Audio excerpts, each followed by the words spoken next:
É isso aí, gente. Estamos mais uma vez aqui com o nosso Desafio 90.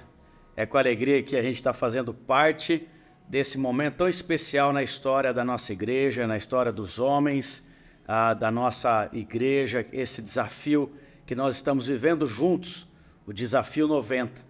E eu quero falar para você para continuar firme, para você continuar buscando na palavra de Deus, meditando na palavra, revendo talvez alguns conceitos de provérbios, que esse mês seja poderoso na sua vida. Estamos chegando ao fim dessa jornada do que nós estamos estudando a cada dia o livro de provérbios. Então tem sido uma jornada extraordinária, muito especial, com a opinião aí, a posição dos pastores, a visão de que Deus tem trazido no nosso coração.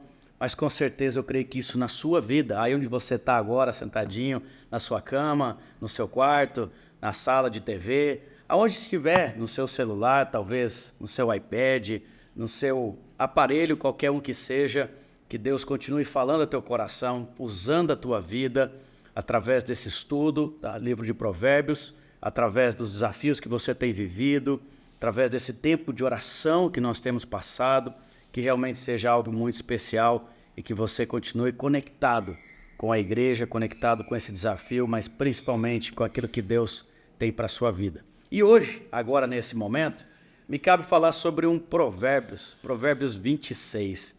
Cara, eu vou te dizer uma coisa. Eu estava lendo e eu falei, o que eu vou falar? Porque nem eu entendi direito.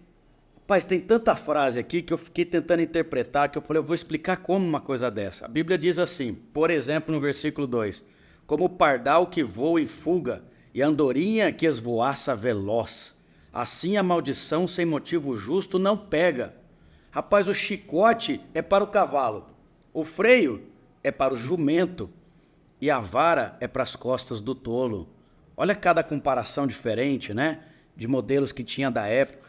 Aí você vai continuando lá, você vai dizer assim, a palavra de Deus no versículo 6 diz assim, como cortar o próprio pé ou beber veneno, assim é enviar mensagens pelas mãos do tolo. O que é, rapaz, você cortar o próprio pé com a relação de enviar uma mensagem para o tolo?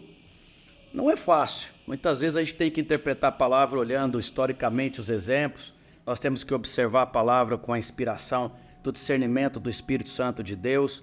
Nós temos que buscar na palavra com conhecimento, entender um pouco, pesquisar, olhar o que significa, quais são os significados. E para facilitar um pouco, então, nesse estudo que eu preparei para a gente hoje, eu trouxe um resuminho de alguns versículos que somam para dar um tema, para facilitar um pouco. Então, do de 26 até o de 1 a 9, do Provérbios 26, a gente fala sobre um tema apropriado aos tolos. Ele trata um pouco sobre essa relação com as pessoas que são tolas. Sabe, é como se a gente encontrasse, por exemplo, alguém alcoolizado em algum ambiente, em algum lugar, e essa pessoa começasse a falar alguma coisa e você não concorda com o que ela está dizendo. E aí você começa a discutir com ela. Sabe, você está errado, você não está certo de falar o que você está falando, o que você está falando é mentira, ou você não tem conhecimento do que você está falando. Mas pensa bem, se essa pessoa vai conseguir ter a capacidade de interpretar, de te ouvir, de raciocinar e ainda te dar uma resposta coerente. Ela está alcoolizada, ela é tola, ela não sabe o que ela está dizendo, nem ela está entendendo. Então aqui a palavra nos ensina um pouco de que a gente tem que tomar cuidado de como a gente está lidando com os tolos. E que a gente convive de vez em quando com algumas pessoas na nossa vida, na nossa empresa, no nosso negócio, nosso ministério, em algum lugar, com esse tipo de gente. Que a gente não precisa ficar insistindo, que a gente não precisa ficar se posicionando, discutindo. A gente tem que se preservar e se cuidar. No capítulo 26, de 10 a 12, ele trabalha um pouco desse comportamento desses tolos. Como é que eles reagem, como é que eles fazem. Então ali traz a clareza para a gente poder lidar então nesse momento da forma correta e entender como a gente deve lidar com pessoas que não conhecem a palavra, que são críticas, que são mentirosas, pessoas que insistem nos seus erros, que são essas pessoas, como nós temos estudado no livro de Provérbios, os tolos. E aí no versículo de 13 a 16 ele fala um pouquinho que é a desgraça da preguiça, o quanto a preguiça é um problema na vida dessas pessoas. porque ele se acha, ele pensa que é, mas na verdade ele não faz. E é um preguiçoso e cobra das pessoas. Isso é um tolo, de você não dar o bom exemplo. Que nós não sejamos preguiçosos, mas que nós também aprendamos a lidar com quem é preguiçoso e tomar cuidado e saber que a preguiça, ela é amaldiçoada. A preguiça não é algo para nós, para os cristãos. E por fim, o Provérbios 26, de 17 a 28, que diz sobre o ódio e a contenda. O sábio nos aconselha, no Provérbios, dentre outras coisas, não nos desgastar de maneira desnecessária com o tolo.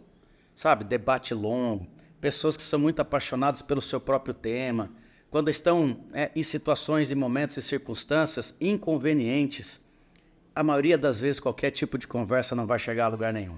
Você sabe disso. Muitas vezes discussões em família, com o cunhado, com a sogra. Toma cuidado com qualquer pessoa. Quando estiver chegando nesse momento, que Deus te dê discernimento para você entender e compreender que não é para você entrar, que você deve permanecer em silêncio. Essa é a sabedoria de Deus. Não somos aconselhados a sermos omissos, não podemos também ser covardes, mas sermos prudentes.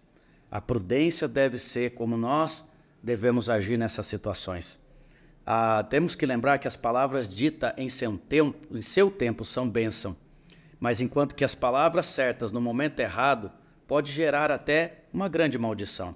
Então vamos saber e ser prudentes, não vamos ser igual aos tolos em falar na hora certa, falar no tom certo e se pronunciar e se posicionar da forma correta. Então eu quero finalizar esse momento dizendo que nós precisamos orar a Deus, pedindo que Ele nos conceda sabedoria, que possamos ter força para saber quando é o momento de calar e quando é o momento de falar, para que possamos aprender a lidar com os tolos e que não sejamos também tolos. De qualquer forma, que a nossa oração deva ser para que as pessoas, para que as palavras nossas sejam sempre para a glória de Deus. E assim nós devemos agir.